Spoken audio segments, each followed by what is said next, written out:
सारे बैठे हुए दो भाइयों और बहनों, स्टैंड में लगाओ भाई प्लीज, सामने और नीचे मेरे तकरीर में दो पहलू। पहला पहलू है कि 2019 में मोदी जी और भाजपा को कैसा अलविदा किया।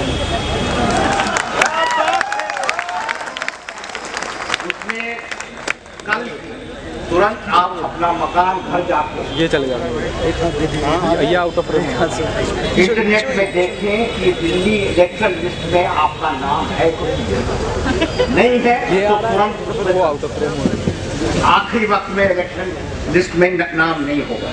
तो आज कल परसों तरसों अगले हफ्ते में अगले महीने में करवा दीजिएगा। दूसरा, हर आदमी हर औरत यहाँ बैठे हुए कम से कम हर हफ्ते 5 लोग से संपर्क करें और कहें कि कसम खाइए ये बातें हैं मोदी और हिंदुत्व और भाजपा को निकालिए यहाँ से। लेकिन आपको संपर्क सूत्र बनाना होगा, बिना संपर्क सूत्र नहीं होगा। अपने घर बैठ के यहाँ बैठ के कभी कभी 4 महीने में एक बार मीटिंग में किया तो बात नहीं होगी। जैसे ये निक्कर वाले गांव जाते हैं, मोहल्ले मोहल्ले जाते हैं, आपको भी करना होगा।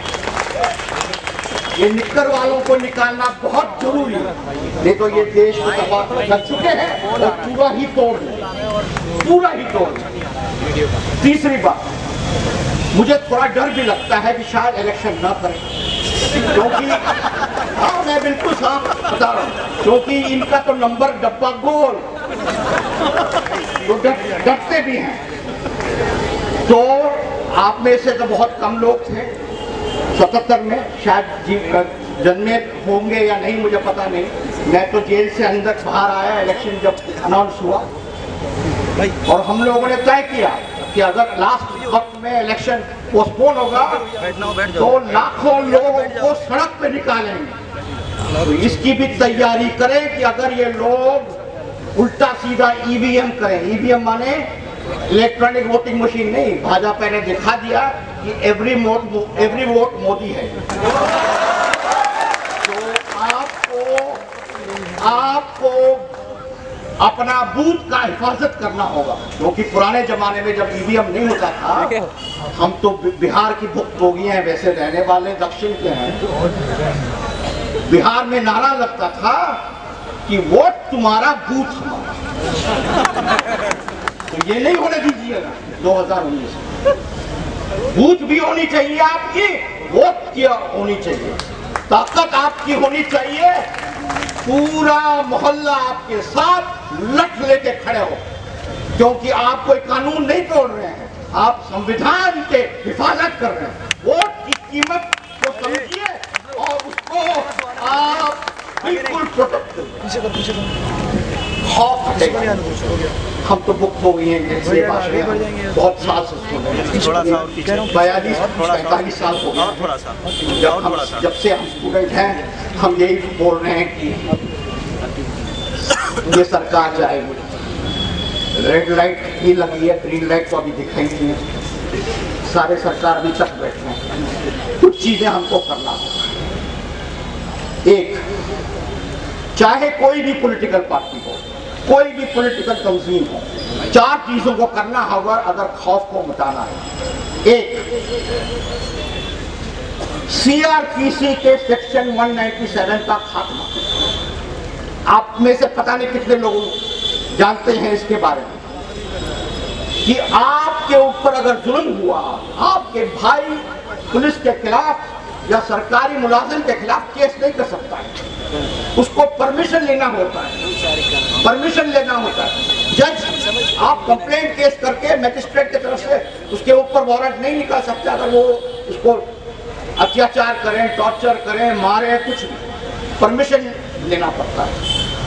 ये कभी आता ही नहीं परमिशन। अप्लाई नो रिप्लाई वाला मामला है गवर्नमेंट ऑफ इंडिया में, तो कभी परमिशन आती नहीं है। कोई और देश में सेक्शन 197 नहीं है। अंग्रेज लाए थे 1935 इंडियन कॉन्स्टिट्यूशन एक्ट में, 1935 गोरे अंग्रेज चले गए, ये काले अंग्रेज ने खाई जा, ये तो यह कानून है, इसको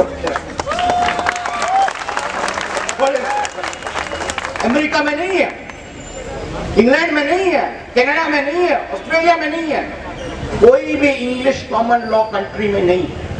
197 का खात्मा निकालेंगे तो ये सब कहेंगे कि भाई हम स्वर्ग को उतार लाएंगे जमीन पर, ये सब झूठे वादे। 197 का खात्मा। पहली पुलिस कमीशन 1980 के धर्मवीरा कमीशन जो बोला जाता है, उन्होंने इसका रिकमेंडेशन दिया था, लेकिन सरकारी अफसरान, ब्यूरोक्रेसी, नौकरशाही बड़े चंट और तेज होते हैं, इस रिकमेंडेशन को उन्होंने बिल्कुल पीछे कर दिया। दूसरा, अनिवार्य तौर से मुआवजा देना चाहिए जब झूठे मुकदमे दायर किया जाएगा या कोर्ट के चलते मुकदमे झूठे साबित हो जाएंगे। अभी महीने पहले सुप्रीम कोर्ट ने 50 लाख का मुआवजा नंबी नारायणन साइंटिस्ट को दिया था, जिसमें झूठा केस था। 3 महीने रहे नंबी नारायण के, अच्छे आदमी साइंटिस्ट, बहुत उनको यातना दी थी केरल के पुलिस ने और इंटेलिजेंस ब्यूरो के लोगों ने। 3 महीने बहुत टॉर्चर किया हमको, लेकिन 50 लाख उन्होंने दे दिया। 50 लाख से तो आदमी की जिंदगी तो वापस आती नहीं है। लेकिन अहमद भाई, यूसुफ भाई, जो आपके जो कौन मंदिर है अहमदाबाद में बड़ा वाला, अक्षरधाम मंदिर, वहां पे बॉम्ब ब्लास्ट के इसमें उनको पकड़ा गया, 14 साल जेल रहे। सुप्रीम कोर्ट के समक्ष उन्होंने एप्लीकेशन दिया मुआवजा का, एक निक्का नहीं मिला। ऐसा नहीं हो सकता। एक मापदंड होगा, एक मापदंड होगा, जो भी सताया जाएगा उसको मुआवजा अनिवार्य तौर से मिलना चाहिए, मैंडेटरी तरीके। ये कोई बेंच या कोई सुप्रीम कोर्ट का मनमर्जी नहीं है। हनीफ जो बंगलोर का लड़का है, 2 साल पहले पकड़ा गया था 1 महीने के लिए ऑस्ट्रेलिया में, याद है आपको? मेडिकल स्टूडेंट था।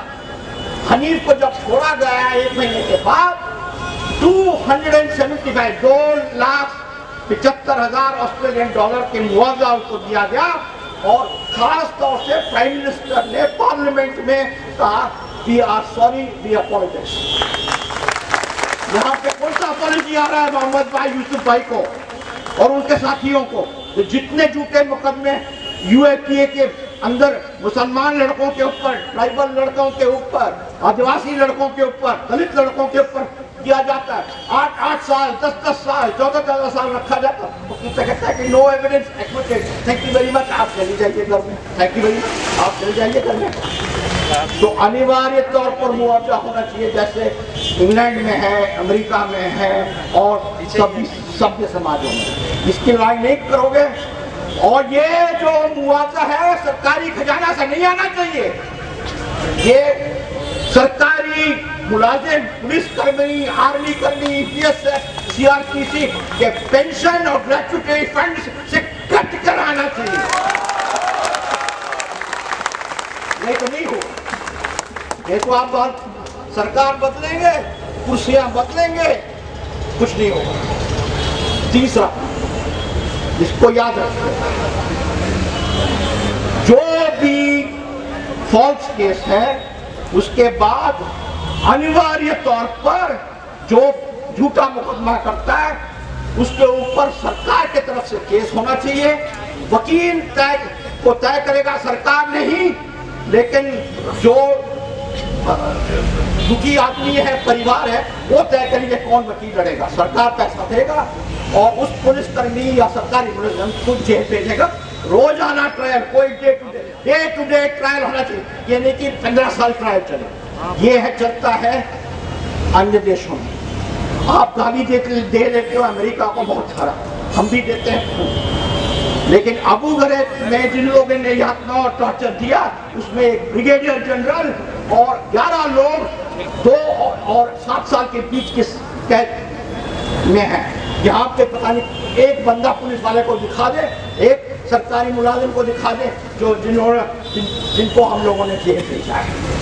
ये कानून या संविधान की हिफाजत नहीं होगी जब तक हम जब के नहीं लड़ेंगे इन 3-4 सवालों के लिए।